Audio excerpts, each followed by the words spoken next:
नांदेडच्या आलेगावात ट्रॅक्टर विहिरीत कोसळला. अपघातात 8 महिलांचा बुडून दुर्दैवी मृत्यू. पोलिसांकडून बचाव कार्य सुरू. ट्रॅक्टर विहिरीत कोसळलं, 8 जणांचा मृत्यू.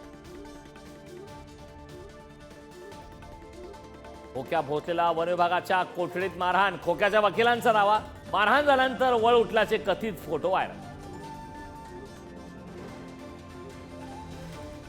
अर्थमंत्री अजित पवारांकडील फाईल आता शिंदेंच्या मार्फत मुख्यमंत्री फडणवीसांकडे जाणार.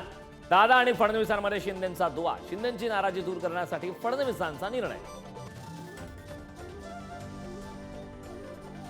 मुख्यमंत्री फडणवीसांकडून सलग 2 दिवस बैठकांचा धडाका. सरकारच्या 100 दिवसांच्या आढाव्यासंदर्भात सचिव स्तरावरील अधिकाऱ्यांसोबत बैठका.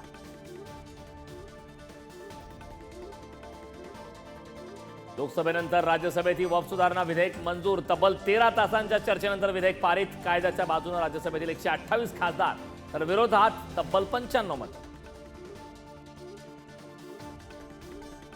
धनंजय मुंडेंच्या पहिल्या पत्नी करुणा मुंडेंच्या पोटगी प्रकरणी आज मुंबईतील माझगाव कोर्टात सुनावणी. मुलांचा स्वीकार करतो, मात्र करुणाशी लग्न केलेलं नाही. आधीच्या सुनावणीत धनंजय मुंडेंचा दावा. देवाच्या आळंदीत इंद्रायणी नदी पुन्हा फेसाळी. नदीकाठच्या कंपन्यांमधून दूषित पाणी थेट इंद्रायणीच्या नदीपात्रात सोडलं.